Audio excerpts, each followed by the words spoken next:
আপনারা দেখছেন master idea tech, a trusted channel for YouTube. আসসালামু আলাইকুম, welcome to our computer class zero to hero. আপনারা যারা কম্পিউটার শিখতে চান কিন্তু আপনার বাসায় ল্যাপটপ কিংবা কম্পিউটার নেই প্র্যাকটিস করার মতো, অথবা আপনার কাছে ল্যাপটপ অথবা কম্পিউটার আছে কিন্তু আপনি কোনো ভালো ইনস্টিটিউট পাচ্ছেন না যেখানে গিয়ে আপনি সুন্দরভাবে কম্পিউটার কোর্সটা কমপ্লিট করবেন।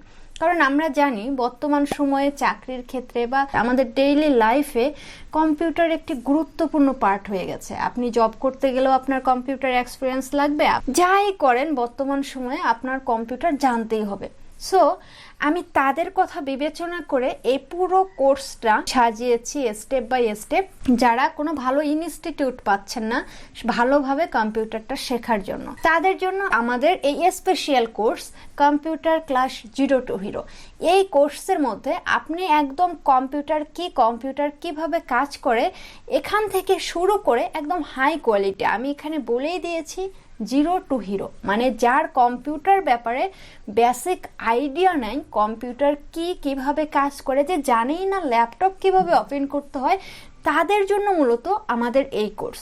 আপনি এই কোর্সে সম্পূর্ণ ফ্রিতে একেবারে খুব ভালোভাবে কম্পিউটার শিখতে পারবেন।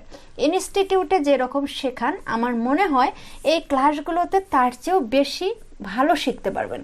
কারণ আমি নিজেও একজন ট্রেনার, আমি জানি যে ইনস্টিটিউটের কেমন ক্লাস হয় বা একটা ইনস্টিটিউট থেকে একটা স্টুডেন্ট কতটা শিখতে পারে। তো সেই ক্ষেত্রে আমার একটু এক্সপিরিয়েন্স আছে কম্পিউটার শেখানোর। আশা করি আপনাকে আমি খুব ভালোভাবে গাইডলাইন দিতে পারবো, খুব ভালোভাবে শেখাতে পারবো। আপনি যদি মনোযোগী হন এবং খুব ইন্টারেস্ট হন তাহলে শিখতে পারবেন। শেখার শুরুতে যে কথাটা বলতেই হবে সেটা হচ্ছে আপনাকে অবশ্যই অনেক ইচ্ছা শক্তি থাকতে হবে, অনেক ধৈর্য থাকতে হবে।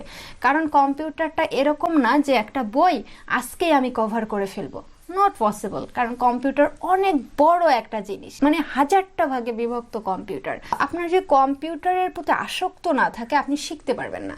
আর আপনি যদি মনে করেন যে একজন ট্রেনার আমাকে যতটুকু শেখাবে আমি শুধু অতটুকুই শিখবো, তাহলে এ জীবনেও আপনি কিছু শিখতে পারবেন না। আপনার নিজের ইচ্ছা শক্তি থাকতে হবে, প্লাস জানার আগ্রহ থাকতে হবে যে এরপর কি হবে বা এরপর আসলে কি হচ্ছে। আপনাদেরকে আমি আরেকটা কথা জানাই ক্লাসের টপিকে যাওয়ার আগে, সেটা হচ্ছে আমার যিনি ট্রেনার ছিলেন উনি শুধু আমাকে মাউস ধরা শিখিয়েছিলেন, তবু আবার অফিসিয়ালি মাউস কিভাবে ধরতে হয় সেটা না, আনঅফিসিয়ালি মাউস ধরা শিখিয়েছিলেন যে মাউসটা আমি কিভাবে কন্ট্রোল করব। এছাড়া প্রত্যেকটা জিনিস আমি নিজে শিখেছি। তো আমি আমার সর্বোচ্চটা দিয়ে চেষ্টা করব। আপনি যদি নিতে না পারেন অবশ্যই এটা আপনার ব্যর্থতা। তো চলুন, আজকে যেহেতু আমাদের প্রথম ক্লাস, আমরা আজকে ক্লাসে জানবো কম্পিউটার কি, কম্পিউটারের শ্রেণী বিভাগ এবং কোন কম্পিউটার দিয়ে কোন ধরনের কাজগুলো করা হয়। কম্পিউটার মূলত একটি যন্ত্র। কম্পিউটার শব্দটি গ্রিক শব্দ কম্পিউট থেকে এসেছে। কম্পিউট অর্থ হচ্ছে হিসাব অথবা গণনাকারী, আর কম্পিউটার শব্দের অর্থ গণনাকারী যন্ত্র।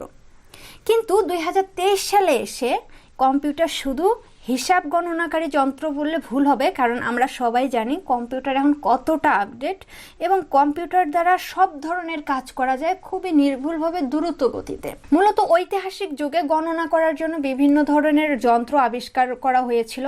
ওই সময়ের ওই যন্ত্রগুলোতেই মূলত কম্পিউটারের ইতিহাস হিসেবে ধরা হয়। পরবর্তী সময়ে যে গবেষণা করার কাজে বিভিন্ন কৌশল বা যন্ত্র ব্যবহার থাকলেও অ্যাবাকাস নামক একটি প্রাচীন গণনা যন্ত্রকে মূলত কম্পিউটারের ইতিহাসের প্রথম যন্ত্র হিসেবে ধরা হয়েছিল। এই অ্যাবাকাস আবিষ্কার হয়েছিল 2400 সালে ব্যাবিলনে। কম্পিউটার কে আবিষ্কার করেছেন এটি সুনির্দিষ্টভাবে বলা খুবই কষ্টসাধ্য। আজকে আমরা যেসব কম্পিউটার ব্যবহার করি এটা একদিনে তৈরি হয়নি, এটা ধীরে ধীরে আজকের এই পর্যায়ে এসেছে। তবে এই কম্পিউটার তৈরির প্রথম ধারণা দেন বিজ্ঞানী চার্লস ব্যাবেজ। তিনি প্রথম মেকানিক্যাল কম্পিউটার তৈরি করেছিলেন এবং পরবর্তী সময়ে তার তৈরি নকশা এবং কম্পিউটারের উপর ভিত্তি করেই এই আধুনিক কম্পিউটার যেটা আমরা ব্যবহার করি এটা তৈরি হয়। এই জন্য কম্পিউটারের জনক বলা হয় চার্লস ব্যাবেজকে। টাইপ অফ কম্পিউটার, কম্পিউটার কি শুধু একই প্রকার নাকি কম্পিউটারের অনেকগুলো ভাগ আছে বা কম্পিউটারের হচ্ছে শ্রেণীবিন্যাস আছে? হ্যাঁ, প্রথম ধাপে কম্পিউটারকে 3 ভাগে ভাগ করা যায়। Number 1 analog computer, number 2 digital computer, number 3 hybrid computer. আকার, সামর্থ্য, দাম ও ব্যবহারের গুরুত্বের উপর ভিত্তি করে আবার ডিজিটাল কম্পিউটারকে 4 ভাগে ভাগ করা হয়েছে। Number 1 micro computer, number 2 mini computer, number 3 super computer, number 4 main frame computer. এই মাইক্রো কম্পিউটারকে আবার দুই ভাগে ভাগ করা হয়েছে, একটা হচ্ছে ডেস্কটপ আর একটা হচ্ছে ল্যাপটপ, যেগুলো আমরা নিত্যদিন ইউজ করি কিংবা দেখি এবং চিনি। Explain our type of computer. Analog কম্পিউটারটা আসলে কি? এক কথায় যে কম্পিউটার দ্বারা পরিমাপ এবং পরিমাণ করা হয়, মূলত এই ধরনের কম্পিউটারগুলোকে অ্যানালগ কম্পিউটার বলে। অ্যানালগ কম্পিউটারের কিছু নির্দিষ্ট ব্যবহার আছে, যেমন বিমান, জাহাজ, সাবমেরিন, ফ্লাইট কম্পিউটার, আমাদের যে বাড়িতে রেফ্রিজারেটর ইউজ করি, এগুলোতে মূলত আপনার অ্যানালগ কম্পিউটার ব্যবহার করা হয়। ডিজিটাল কম্পিউটার, যে কম্পিউটারগুলো শুধুমাত্র বাইনিং নাম্বারের মাধ্যমে কাজ করে থাকে, এই কম্পিউটারগুলোকে মূলত ডিজিটাল কম্পিউটার বলা হয়। মানে আমরা যখন কম্পিউটারকে কোনো ডেটা দিয়ে থাকি, কম্পিউটার এই ডেটাগুলো ইনপুট করার সময় সেগুলোকে বাইনিং নাম্বারে কনভার্ট করে তারপর আমাদেরকে রেজাল্ট দেয়। ওইটা মূলত বাইনিং নাম্বারটা হচ্ছে কম্পিউটারের ভাষা। হ্যাঁ, সে আমাদের ভাষা বোঝে না। প্রত্যেকটি ডেটা ডিজিট হিসাবে কাজ করে এই কম্পিউটারে, এবং ডিজিট হচ্ছে মাত্র দুইটা, 0 1। বর্তমান সময়ে আমরা যত প্রকার computer, laptop, desktop, mobile, smartphone, tablet ব্যবহার করি, এই সবগুলোই মূলত ডিজিটাল কম্পিউটার। হাইব্রিড কম্পিউটার মূলত অ্যানালগ এবং ডিজিটাল কম্পিউটারের সমন্বয়ে বিশেষভাবে তৈরি একটি কম্পিউটার। এই কম্পিউটারের নাম হচ্ছে হাইব্রিড কম্পিউটার। আপনারা নাম শুনে বুঝতে পেরেছেন যে ধারণ ক্ষমতা এবং কার্যক্ষমতা অনেক বেশি। এই কম্পিউটার ব্যবহার করা হয় বৈজ্ঞানিক গবেষণায়। সাধারণত হাইব্রিড কম্পিউটারে তথ্য সংরক্ষণ করা হয় অ্যানালগ পদ্ধতিতে এবং গণনা করা হয় ডিজিটাল পদ্ধতিতে। যেমন আবহাওয়া অধিদপ্তরের ব্যবহৃত হাইব্রিড কম্পিউটারে অ্যানালগ পদ্ধতিতে বায়ু চাপ, তাপ ইত্যাদি পরিমাপ করে এবং ডিজিটাল পদ্ধতিতে গণনা করে আবহাওয়ার পূর্বাভাস দিয়ে থাকে। মাইক্রো কম্পিউটার, মাইক্রো কম্পিউটারকে মূলত পার্সোনাল কম্পিউটার বা পিসি বলে থাকে। পিসি মানে পার্সোনাল কম্পিউটার। এই কম্পিউটার অনেকগুলো পার্টস নিয়ে গঠিত, ইন্টারচিপ, মাইক্রো প্রসেসর, সিপিইউ, র্যাম, রম, হার্ড ডিস্ক ইত্যাদি। মূলত ম্যাকিনটস, আইবিএম, পিসি এই ধরনের কম্পিউটার। মিনি কম্পিউটার, যে কম্পিউটারে টার্মিনাল লাগিয়ে একসাথে অনেক লোক কাজ করতে পারে বা ব্যবহার করতে পারে, এই ধরনের কম্পিউটারকে মিনি কম্পিউটার বলে। এটা শিল্প, বাণিজ্য ও গবেষণায় ব্যবহার করা হয়ে থাকে। সুপার কম্পিউটার, অত্যন্ত শক্তিশালী এবং দূরত্ব গতি সম্পন্ন একটি কম্পিউটারকে সুপার কম্পিউটার বলে। এই কম্পিউটারের গতি প্রায় প্রতি সেকেন্ডে 1 বিলিয়ন ক্যারেক্টার। কোন দেশে অনেক বড় বড় তথ্য ব্যবস্থাপনায় মূলত এই কম্পিউটারগুলো ব্যবহার করা হয়। যেমন ধরেন আদমশুমারির তথ্য সেভ করার জন্য এই ধরনের কম্পিউটার ব্যবহার হয়।